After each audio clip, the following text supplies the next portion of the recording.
فأعوذ بالله من الشيطان الرجيم بسم الله الرحمن الرحيم ووصينا الإنسان بوالديه إحسانا حملته أمه كرها ووضعته كرها صدق اللہ العظیم. ہم نے انسان کو اپنے والدین کے ساتھ بھلائی کا حکم کیا. اس کی ماں نے حمل میں تکلیف و مشقت کے ساتھ حمل کا بوجھ اٹھایا اور ولادت کے وقت میں بہت سی تکلیفوں کے ساتھ جنا ہے. محترم سامعین اور میرے دینی بھائی اور دوستوں، قرآن مقدس میں اللہ رب العزت نے کئی جگہ اپنی عبادت اور اپنے حق کے ساتھ والدین کے حق کا بھی ذکر فرمایا ہے، اور جہاں مالک ارض و سما و خالق کائنات نے اپنی عبادت کی تاکید فرمائی ہے، وہاں والدین کے ساتھ حسن سلوک اور رواداری کی تاکید فرمائی ہے. کہیں فرمایا وَوَصَّيْنَا الْإِنسَانَ بِوَالِدَيْهِ إِحْسَانًا، ہم نے انسان کو اپنے والدین کے ساتھ حسن سلوک کی تاکید کی ہے. اور کہیں فرمایا وَوَصَّيْنَا الْإِنسَانَ بِوَالِدَيْهِ إِحْسَانًا، ہم نے انسان کو اپنے ماں باپ کے ساتھ ہمدردی کی تاکید کی ہے. الغرض والدین کا حق اولاد کے اوپر اللہ کے بعد دوسرے نمبر پر ہے. اس لیے اللہ تبارک و تعالیٰ موجود حقیقی اور عالم اسباب میں والدین اپنے اولاد کے وجود کا سبب ظاہر ہیں.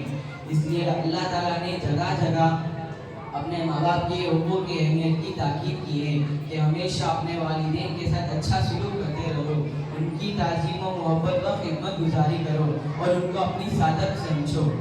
قرآن جناب رسول پاک صلی اللہ علیہ وسلم نے ایک حدیث میں ارشاد فرمایا کہ ایک نوجوان صحابی بہت زیادہ عبادت گزار تھے، نماز روزہ خیرات اور بھلائی کے کاموں میں سب سے آگے رہتے، اور ان کے گھر میں ان کی بیوی اور ماں کے درمیان اختلاف اور اندر رہتی.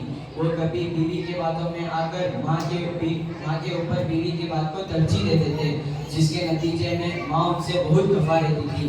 اتفاق سے اس نوجوان صحابی کا موت کا وقت آیا، ان سے کلمہ نہیں پڑھا جاتا تھا، تو ان کی بیوی نے حضور صلی اللہ علیہ وسلم کو کہلا بھیجا کہ ان کے شوہر نزاع کی حالت میں ہیں، چاہتے ان کے بتا دوں. تو حضور صلی اللہ علیہ وسلم پر سے نفیس تشریف لائے اور انہوں نے اس نوجوان سے کہا کہ کلمہ پڑھو. تو اس نوجوان نے کہا کہ مجھے اس کی طاقت نہیں ہے کہ میں کلمہ پڑھوں. تو اس پر حضور صلی اللہ علیہ وسلم نے ان کی والدہ کو بلایا اور کہا تم اپنے بیٹے کو معاف کر دو. تو والدہ نے جواباً کہا نہیں، انہوں نے میرا بہت ہی دل دکھایا ہے، میں انہیں معاف نہیں کروں گی. تو اس پر حضور صلی اللہ علیہ وسلم نے لکڑیاں جمع کرنے کا حکم کیا اور اس میں آگ لگا دی گئی. پھر کہا اگر ہم تمہارے اس بیٹے کو اس آگ میں جلا دیں تو تم اسے بچانے کی سفارش کرو گی؟ تو ماں نے کہا ہاں. تو حضور صلی اللہ علیہ وسلم نے کہا جہنم کی آگ اس سے کئی زیادہ سخت ہے، جب تمہیں اس آگ میں جلنا گوارا نہیں تو اس سے کئی زیادہ سخت کاری آگ میں جلنا کیسے گوارا ہے؟ لہٰذا تم اپنے بیٹے کو یا تو معاف کر دو ورنہ ہم ان کو تمہارے سامنے اس آگ میں جلا رہے ہیں. تو والدہ نے کہا یا رسول اللہ صلی اللہ علیہ وسلم آپ گوا رہی ہے، میں نے اپنے بیٹے کو معاف کر دیا اور ان سے راضی ہوں. تو حضور صلی اللہ علیہ وسلم نے اس نوجوان سے کہا کہ کلمہ پڑھو. تو انہوں نے کلمہ پڑھا.